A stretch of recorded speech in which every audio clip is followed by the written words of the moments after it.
어떻게 키우느냐? 이제 제일 관건이죠. 저는 38살에 결혼을 했습니다. 미국 나이로, 한국 나이는 40대에 이제 결혼을 했습니다. 재혼은 아니고요. 신혼이었습니다. 38살에 결혼해서 미국 나이 40대에 첫 아이가 선물로 이제 집에 들어왔고, 그 다음에 둘째 아이가 42살에 둘째 아이가 태어났습니다. 그러니까 저희 두 아이는 제 눈에 넣어도 전혀 아프지 않을 정도로 아주 귀중하고 귀중한 아이였지요. 정말로 생각만 하면은 아찔할 정도로 그렇게 하나님께서 두 아이를 주셨는데, 나이가 많이 들어서 결혼하니까 정말로 사랑스럽고 참 그런 보물 같은 존재였습니다. 이제 아이들 이제 아직 결혼 안 했습니다. 혹시 좋은 자녀 있으면 좀 해둡시다. 알아서 하시고.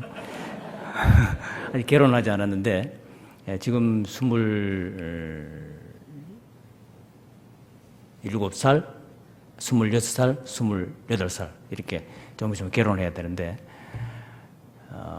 이제 자녀가 이렇게 대학을 졸업하고 직장 생활을 하고 있는데, 지금 제가 이제 돌이켜 보니까 이런 말을 감히 할 수 있습니다. 자식은 부모의 판박이다. 저 아이가 어떻게, 나는 안 그러는데 어떻게 저 아이가 저렇게 되는지 모르겠다 라고 생각하는 사람이 있는데 전부 다 거짓말입니다. 언젠가 나는 거짓말을 잘 하지 않는데 얘가 어떻게 거짓말 하냐? 언젠가 여러분이 거짓말 하는 걸 들었습니다. 그리고 나는 굉장히 어떤 면에서는 이 수줍고, 그런데 쟤는 왜 저렇게 액티브하나 설치고, 여러분 속에 그런 지인이 들어있어서 그렇습니다. 그러니까 부모에게 나오지 않는 자식의 행동이나 생각은 없고, 제가 이 태생적으로 그렇게 됐다는 말보다는 후천선적으로 뭔가 부모에게 보고 듣고 한 것이 자식의 이제 생활의 패턴이 되기 때문에 제가 말씀을 드리는데, 하루는 제 아이가 어렸을 때였는데 조그만 아이가 갑자기 거실에 놀다가 아이씨 이러더라고요. 저놈 자식 어떻게 어디서 저 말 들었는지 모르겠다고. 나는 그런 말 한 적이 없거든요. 어디서 저렇게 애가 아이씨라는 조그만 아이가 벌써 하는지 정말 깜짝 놀랐습니다. 더군다나 목사들인데. 그래서 가만히 보니까 내가 차 운전하고 갈 때 가끔씩 안 되니까 스트레스 받아가지고 다른 차가 앞에 들어오면 아이씨하고 한 게 기억이 난 거야. 좀 뒤에 타고 있다가 또 좋은 말 안 듣고 그거는 이제 박혀가지고 집에서 아이가 뭐 장난은 놀다 안 되니까 아이씨라는 말 하는 거야.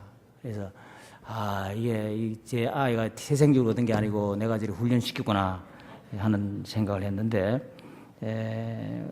잠깐 지금 그 2014년에 그 한국 그 여성가족부에서 이제 나와 있는 통계 자료 등이 인터넷에 많이 뜨고 있는데, 보면은 사실 우리 아이들이 그 스트레스를 일상생활에서 아주 많이 받는 걸로 나와 있습니다.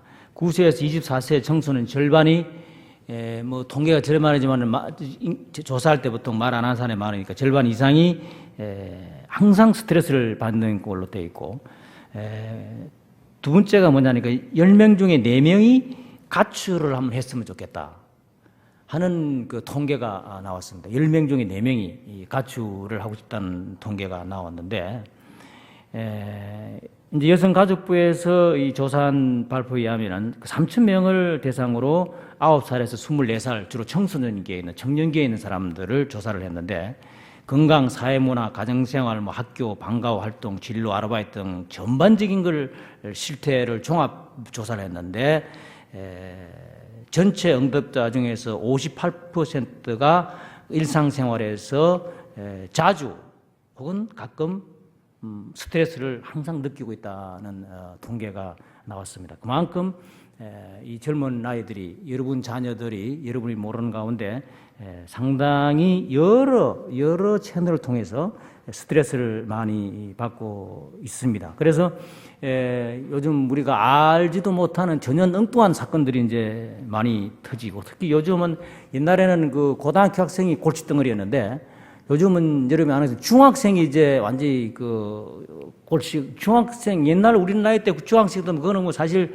그 별로 그 존재는 있지만은 별로 그렇게 중요하게 생각하지 않는데, 지금은 중학생이 옛날 고등학교 학생처럼 조기 성숙해가지고 문제를 사회적으로 많이 일으켜서 사회적인 문제뿐만 아니고 가정에 이제 부모의 근심거리로 등장을 했습니다. 그래서 사실 요즘 그 중학생들이 담임 선생을 두드려 팬다든지 동료에게 이렇게 왕따를 시킨다든지 이런 것이 너무 자주 보도가 되어 있고, 담배도 많이 피웁니다. 많이 피우고 심지어 부모를 살해하는 사건까지 발생하고, 백거리 뭐 이런, 더군다나 옛날에는 그러지 않는데 중학생들, 여학생들이 그렇게 그 깡패 같은 기질을 가지고 많이 이렇게 그 그룹을 형성해 가지고 친구를 왕따시키는 이런 비정상적인 현상이 많이 나타나고, 뭐 서울 주변 같은 데는 주말에 오토바족들이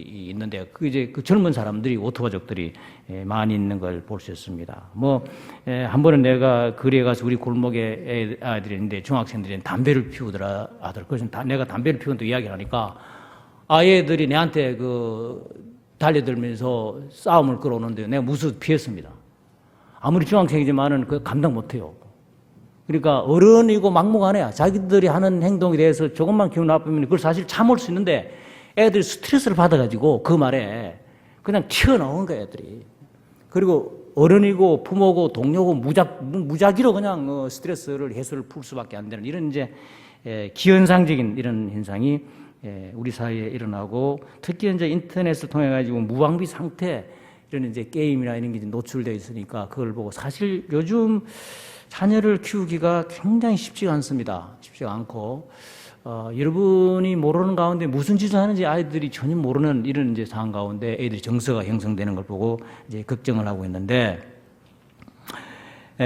이 통계에 의하면은 이제 그 아버지와 어머니 그 대화를 얼마나 하느냐 이 통계가 나오는데, 거의 대화를 하지 않고 1시간 정도 이제 식사 시간을 포함해서 이제 대화를 좀 하는 걸로 나와 있어서, 부모와 함께 책을 읽는다든지 또 무슨 신앙 이야기를 한다든지 이런 거는 거의 그 아주 어른할 때 잠재우기 위해서 책을 읽어주는 것 제외하고는 방치되어 있는 이런 이제 친밀감이 있는 대화가 아니고, 그냥 이제 다른 화제를 가지고 식사하면서 밥 먹는 이런 거 합쳐가지고 거의 1시간 정도 또 많이 하는 이런 이제 현상으로 나타난 것을 볼 수 있습니다. 모르는 가운데 굉장히 그 아이들이 딴 쪽으로 생각하고 있는 걸 볼 수 있고, 제가 미국에서 목회를 3년 했는데, 목회 3년 하면 저희 아이들이 이제 한국에서는 제가 이제 학교에 있다가 학교 선생 자녀였고, 미국에 가서 이제 목회를 했는데, 미국에 가니까 얼마나 좋아요. 공부하는 것도 한국보다는 스트레스 안 받고 환경도 좋고 다 그렇고, 또 교회에서도 제가 환대를 받았기 때문에, 물론 애 모이는 사람도 있지만은 어느 교회든지 골치 아픈 사람 많은데, 애를 먹이지만 그래도 이제 목사 신분으로 있고 다 목사 자녀라고 칭찬해주고 이래서 나는 아이들이 굉장히 그 생활이 즐거운 줄 알았는데, 요즘 와서 애들이 무슨 소리를 하냐니까 자기들이 지금 동안 산 가운데서 아빠가 미국에서 3년 동안 목회할 때 제일 스트레스를 많이 받았다는 거야. 내가 그걸 듣고 정말로 충격이었습니다. 교인들이 다 칭찬해주고 아이들 목사 아들하고 다 해줬거든요. 사실은 그때 자기들이 기가 제일 죽었대요. 그래서 우리가 생각하는 거하고 관계없이 아이들은 많은 이런 그 영향을 받고 있는 걸 볼 수 있습니다. 그래서 내가 그 이야기 듣고는 내가 참 목회한 것이 아이들한테는 참 가슴에 그냥 상처를 줬곤 하는 생각을 할 정도로 나름대로 굉장히 이제 그 마음이 아픈 그런 생각이 있었는데, 이 가출 충동을 느끼는 이런 학생들의 그 대부분이 부모와의 대화 부재로 나왔습니다. 그래서 부모가 자식에게 무관심한 거, 그다음에 부모가 자식에게 주의할 어떤 그 행동이나 이런 그 영향을 주지 못했던 경우, 대화를 하지 않으면 전혀 영향을 못 주지요.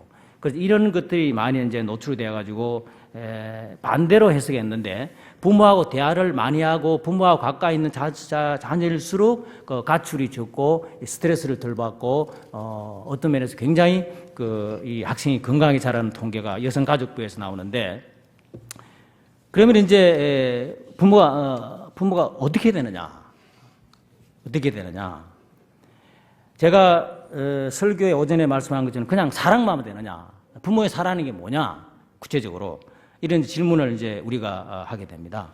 만약 이게 안 돼가 있고 이제 자식이 겪으려 하면은 항상 우리 마음속에 차라리 무자식 상발자다. 이제 자식 애먹이는 이제 이런 부모들은 그런 소리를 하는 걸 볼 수 있는데, 오늘 읽은 성경 내용하고는 전혀 다르잖아요. 성경은 그 127편에 보면 그 자녀로 말미암아 그 장대지고 그다음에 방패고 기업이고 가정이 이어가는 중요한 그 자녀 역할과 축복이 있는데, 기독교인들이 예수 믿으면서 아이고 이 자녀 때문에 골칫덩어리다, 차라리 무자식 상팔자다, 이런 식으로 이야기하면은 성경 내용과는 전혀 다른 이런 이제 자식과 부모의 관계와 가정이 형성되는 이런 걸 볼 수 있습니다. 미국에도 1960년대에는 이런 일이 많았는데, 입주에 보험회사가 생길 때, 미국에 1960년대에 보험회사 많이 생겼는데, 그 큰 보험회사가 많이 생겼을 때 이 자녀들이 그 부모를 비행기를 태우도록 만들어요. 보험 들고 비행기를 태우도록 만들고 비행기에 그 떨어지도록 폭탄을 장치해가지고 미국에 큰 사건이 있습니다.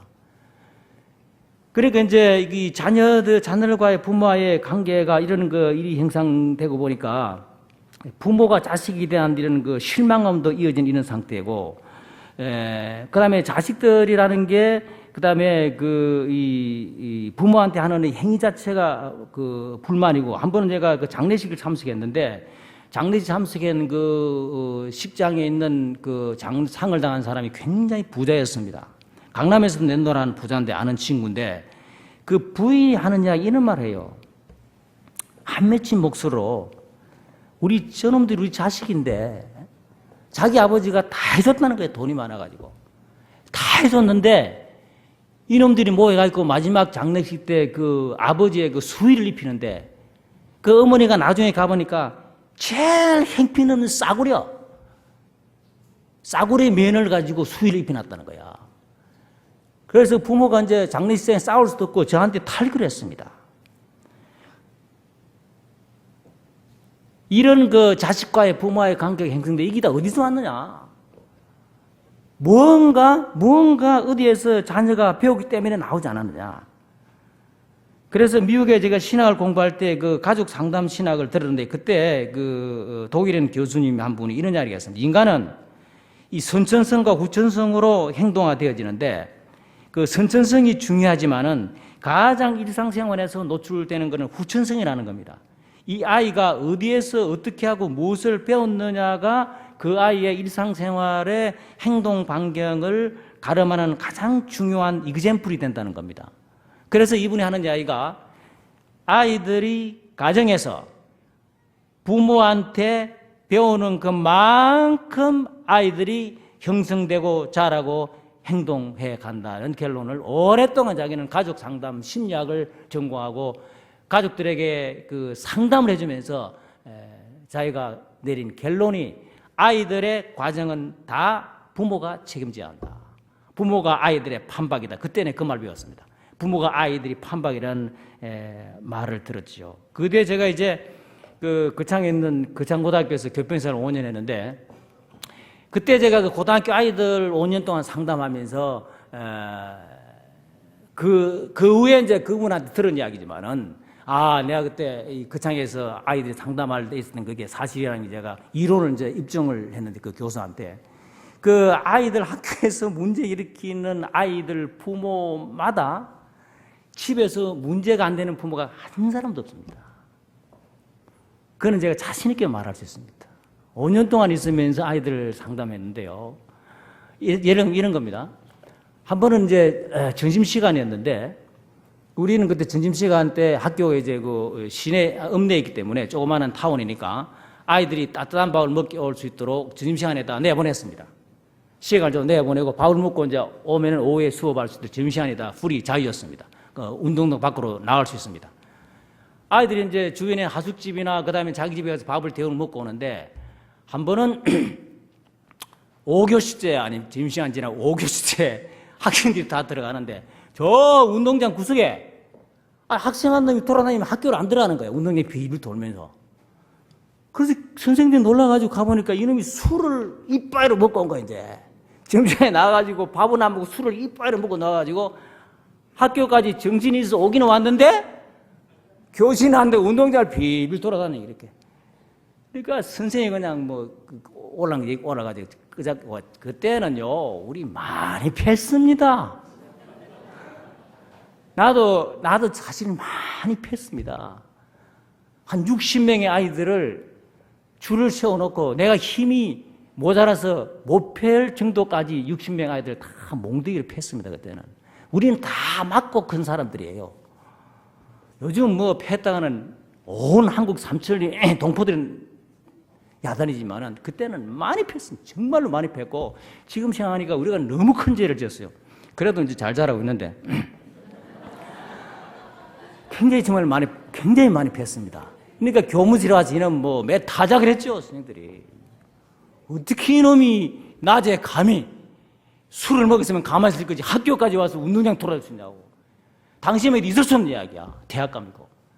나중에 매를 맞고 나서 선생님이 물었습니다. 왜 그러냐? 이놈이 질질 울면서 하는 소리는 뭐라냐 아세요? 선생님, 우리 아버지는 밤만 되면은 술을 먹고 돌아가지고 집에서 어머니를 패고 술주정뱅입니다. 선생님들이 그 말 듣고는 근데 너는 왜 먹어? 모르겠습니다, 나도. 자기도 모르지만은 아버지 하는 습관을 그대로 싫지만은 심리적으로 배웁니다.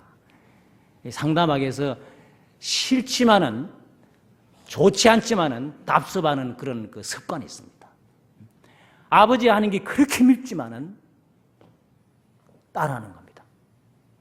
어떤 아이는 또 여학생하고 연애를 해가지고 골치를 썩이는데 조사하면 그 아버지가 또 결혼 생활에서 그렇게 그래요. 그래가지고 아버지가 그러는데 아들도 똑같이 행동을 나쁘지만은 따라하는 거. 아니 기이한 현상들을 제가 학교에서 아이들하고 접촉하면서 발표를 했는데 다 후천성입니다. 다 담게 되어 있습니다. 제 이웃에 집안에 어린이 한 분 계셨는데 우리 집안에서 제일 공부를 많이 해서 그 당시 60년대 그 조합장을 했습니다. 합천군 조합장을 하신 분인데 그분은 우리 가문에서 공부를 많이 한 대표적인 사람이 때문에 다 사표가 됐습니다. 근데 한 분은 제가 그분 집에 이제 신부를 가가지고 이제 보니까 노모가 계셨는데 그 위에 큰 채 방이 많고 집이 있는데 그 노모가 어디냐 하니까 저 밑에 사랑방 그 구석에 골방에 안쪽에 그냥 노모가 있더라고요. 그래서 내 어린 마음에 청소년인데 어떻게 부모님을 저렇게 넓고 좋은 방이 많이 있는데 왜 거기 안 모시고 왜 그 구석진 그늘진 그 방에 그 나이 많은 노인 모시는 저는 이해를 못했습니다, 정말로. 지금도 사실은 이해가 안 가요. 나중에 이제 세월이 흘렀다.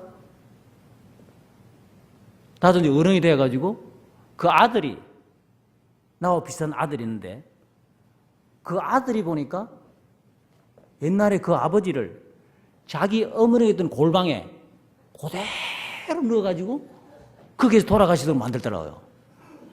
아, 이거는 정말 진리구나.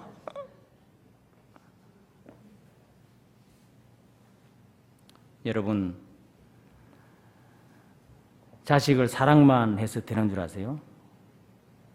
저는 부모는 자식을 죽이고 살리는 교과서라고 내 교육 경험을 통해서는 확실히 말을 할 수 있습니다. 저는 훌륭한 목사나 장로님의 교인들의 아이들이 잘 못되는 것을 우리가 많이 봅니다.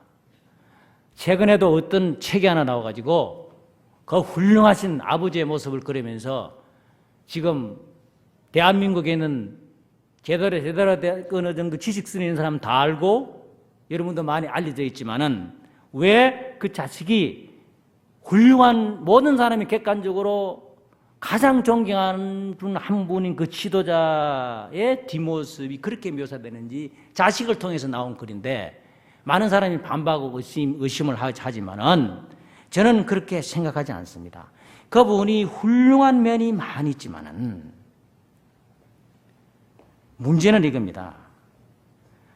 훌륭한 목사나 장로나 교인들의 아이들이 잘못되는 것을 저는 믿을 수가 없다는 거예요. 부모의 신앙에 문제가 있기 때문에 자식이 그렇게 되는 거지. 저는 그거 안 믿습니다. 제가 은퇴하기 전에 신학교에 한국의 유명한 지도자 목사님이 한 분 오셔가지고 모든 한국에 있는 젊은 사람들이 그 목사님을 영으로 생각하는 목사님 한 분 계셨는데 그분이 나이가 들어 은퇴하면서 이런 말 하더라고요. 눈물 흘리면서 여러분 제가 자식을 잘못 키웠습니다. 내가 너무 교회 사역에 몰두해 가다 보니까 내가 내 자식을 소홀히 돌봐가지고 내가 그게 평생 한이 된다고 생각하면서 그렇게 회개하는 걸 보았는데 그 목사님은 너무나 훌륭하죠, 사람들이. 자기가 시간이 없어서 그랬다고 하지만은 나는 그렇게 생각하지 않습니다. 자기가 정말 다른 사람이 보는 것처럼 그렇게 훌륭했으면은 절대 자식이 그것을 알게 되어 있습니다. 뭔가 나와 여러분이 모르는 우리는 훌륭하게 보지만은 자식이 부모로서 보는 무언가 채워지지 않았기 때문에 그 자식의 아픔이 있은 것이지. 목회일에 열중하다 보니까 그렇게 됐다. 변명하시면 안 됩니다. 돌볼 시간이 없어서 그래 됐다? 그것도 아닙니다. 뭔가 나 인간 자신에게 뭔가 잘못이 있기 때문에 그래 된 겁니다. 아이들은요 귀신 같습니다. 아빠 엄마의 신앙이 교회 생활과 집안 그리고 사회 생활과 얼마나 다른가를 아이들은 귀신같이 알고 있습니다. 절대 안 속습니다. 아이들은. 아빠 엄마의 신앙이 교회에서 직분 맡아 있는 거하고 집에 사는 거하고 여러분의 아이들은 확실하게 객관적으로 하나님이 보시듯이 잘 알고 있습니다. 저는 최근에 선교제를 많이 다니는데 큰 거 하나 배웠습니다. 선교사 자녀들이 많아요.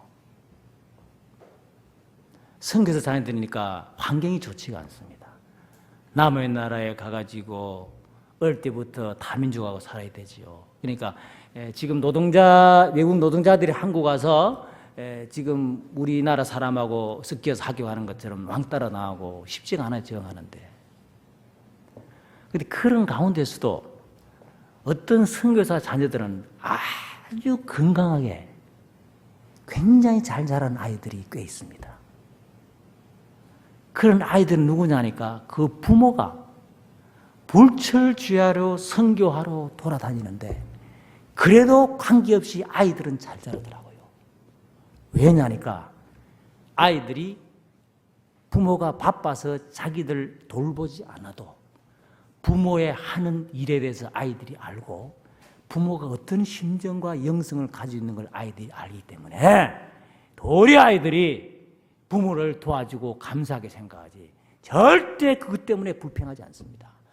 여러분들이 정말 아이를 위해서 불철주야로 일하고 희생하면 아이들이 뒤에서 그걸 보고 자라지. 우리 엄마 우리 아빠 나는 안 돌보고 저렇게 자기들 먹고 살기 위해서 저런다 절대 그러지 않습니다. 사람이 영악합니다, 여러분. 여러분 심령에, 여러분 속에 뭐가 들어있는지 다 알고 있습니다, 아이들이. 그 선교사 자녀들 가운데서요, 그 오지에서 어려운 생활 한데도 객길 안 가고 잘하는데 보면요, 정말로 감탄할 정도입니다. 그런데도 불구하고 도시에서 이렇게 후원을 많이 받아가 있고 제대로 된 생활을 하는 선교사들이 아이를 태워가 있고 학교 보내고 많이 보내도 불구하고 걔들은 제대로 안 돼가지고 여기 보냈다가 저기 보냈다가 전학을 하고 문제아들이 많이 생기기도 하는데요. 가난하다고 해서, 환경이 나쁘다고 해서 아이들이 잘 객길로 가지 않습니다. 부모가 중심에 서 있으면요, 절대 아이들은 객길로 가지 않더라고요. 그래서 제가 느끼기로는 하나님은 안 보이니까 속일지 몰라도 자식은 못 속입니다. 이런 생각을 했습니다. 여러분이 가정에서 기도하면은 자식이 반드시 당하며 기도합니다. 교회에서는 기도를 정산유수같이 잘하는데 가정에서 기도 생활을 안 하면은 아이들은 말은 하지 않아요. 그거 다 보고 있습니다. 아, 신앙생활은 저렇게 하는구나. 교회에서는 기도 열심히 하고 가정에서는 그냥 부부싸움하고 기도 안 해도 되는구나. 아이들은 그대로 배우고 있습니다. 여러분이 가정에서 성경 보면 자식이 반드시 성경을 보게 됐습니다. 여러분이 아침에 일어나서 성경을 보고 하나님과 독대하고 믿음을 시작하고 하루를 시작하면요, 자식들이 순간적으로 불평할지 모르지만 언젠가는 그 자식이 반드시 돌아와서 여러분처럼 하나님과 가까이 하면서 믿음의 생활을 하게 되어 있습니다. 여러분, 가정에서 아내를 사랑하면은 자식이 자라서 아내를 사랑합니다. 가정에서 어머님이 아버지를 사랑하고 진실되게 함께 동행하면은 그 딸이 자라가지고 반드시 그 어머니처럼 충실하게 남편과 함께 자식을 키우며 아름다운 가정을 일궈냅니다. 이건 철칙입니다. 제가 우리 아들 결혼할 나이가 됐는데 저는 아무것도 안 볼 겁니다. 장모가 어떤 사람인지 그것만 보고 저는 결혼을 시키기로 정말로 저는 소신을 가지고 있는 사람입니다. 그 장모가 정말로 신앙생활을 하는 사람인지, 그 장모가 정말로 남편한테 바가지 안 긁고 남편한테 순종한 사람인지, 그래야 우리 자식이 좀 대접을 받을 게 아닙니까? 완전 판박이에요. 요즘 제가 우리 그 집사람 보면서 깜짝 놀랐는데 요즘은 나이가 들어가니까 말투도 장모님처럼 닮아가요. 요즘 행동도 비슷하고 너무 깜짝 놀라가지고 어떨 때는 싫어. 그게 자우지간 속일 수 없어요. 정확하게 닮아갑니다. 여러분이 집에서 남편에게 어떻게 했는지 여러분의 딸이 반드시 그대로 갚아주게 되어 있습니다. 여러분이 가정에서 부모를 공경하면 자식이 자라서 부모를 공경하지요. 내가 의도적으로 그동안 하나 해온 게 있습니다. 그게 뭐냐니까, 장모님이 지금 미국에 계시는데 제가 늦게 결혼했으니까 한국에 나올 수 없고 미국에서 결혼했습니다. 뉴욕에 계시는데 저희 아들이 이제 미국에 대학을 다닐 때 항상 이제 가면 아이들이 이제 할머니한테 갔다가 좀 쉬었다가 대학을 가도록 했는데, 제가 그 겨울 방학 때, 여름 방학 때 두 아이가 나와서 미국 갈 때마다 지금까지 한 번도 안 빠지고 그 장모님한테 용돈을 아이들 손에 들려서 봉투에 넣어서 직접 갖다 주라고 그렇게 했습니다. 제가 왜 그런 줄 아세요? 정말 저는 계획을 가지고 일부러 그랬습니다. 그 내가 부모님한테 섬기는 걸 봐야 이놈들이 커가지고. 그만합시다. 반드시 보응이 돌아오게 되어 있습니다. 내가 투자를 한 거예요, 사실은. 아이들한테 훈련을 시키기 위해서 정말 저는 의식적으로 그렇게 했습니다. 교육을 시켜야 되니까.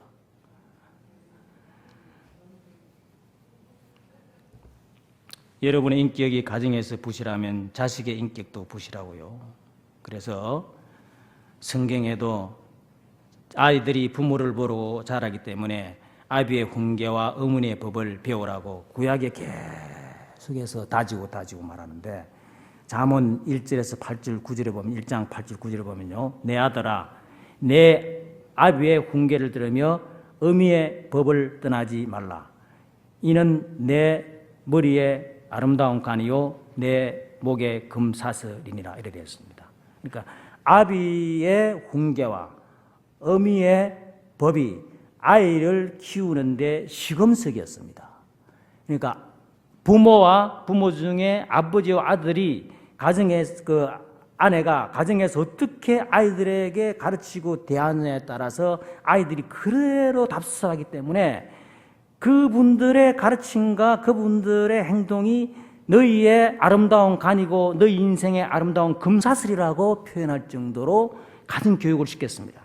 아비의 훈계와 어머니의 법이 뭡니까?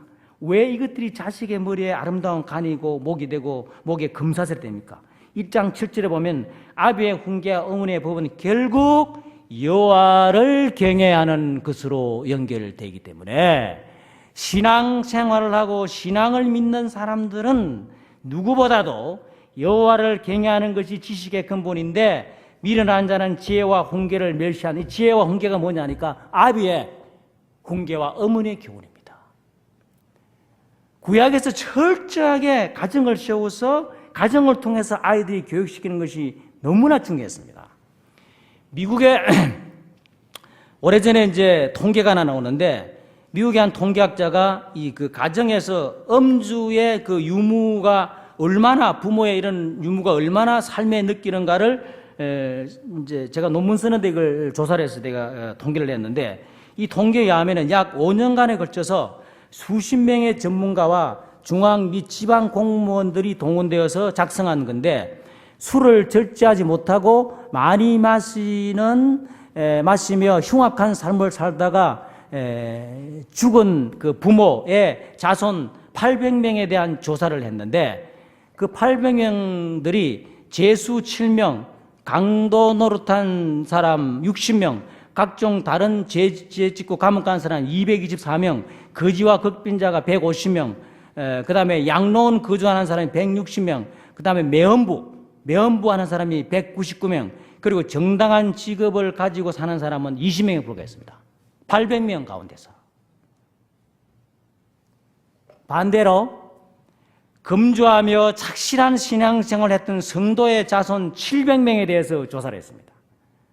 통계적으로 나온 겁니다. 조사를 하니까 목사가 125명, 신학과 대학의 교수가 250명, 대학의 총장이 13명, 변호사가 100명, 재판장이 30명, 대학 졸업생이 거의 다였고 120명이고 육해공군 장성이 75명, 이들이 125건에 달하는 각종 훌륭한 저서를 넘겨서 미국에 영향을 미쳤다는 통계가 나왔습니다. 여러분의 자녀를 키우는데 절대 왕도가 있는 것은 아닙니다. 여러분이 가정에서 신앙생활을 잘하세요. 자식은 절대로 객길로 가지 않습니다. 자녀를 믿음으로 키우는 가정에 하나님의 축복이 임합니다. 시편 1편에 무슨 말을 했습니까? 이 가정교육을 위한 시편 1편 1절이 민족 공동체와 가정교육을 위한 교훈인데, 시편 1편 1절이 이겁니다. 복 있는 사람은 악인의 꾀를 따르지 아니하며 죄인들의 길에 서지 아니하며 오만한 자의 자리에 앉지 아니하고 오직 여호와의 율법을 즐거워하며 그의 율법을 주야로 묵상한다. 그러면은 시냇가에 심은 나무가 철을 따라 열매를 맺는다. 이 개인적인 사업이 잘 된다는 말로 해석만 하지만은 자손이 열매를 맺는다는 말이에요. 가문의 가통이 잘 형성되어지고 공동체가 산다는 겁니다. 잎사귀가 마르지 아니하고 항상 왕성한 형통한 혈통을 이루고 사는 이 가계에 대한, 가정에 대한 중요한 하나님의 율법대로 사는 이런 신앙적인 민족과 가정을 향한 교서가 시편 1편 1절입니다. 가정에 대한 필요한 말씀이지며 말씀이 정말 우리에게 필요합니다. 가정교육, 학교교육 지금 차이가 많이 납니다.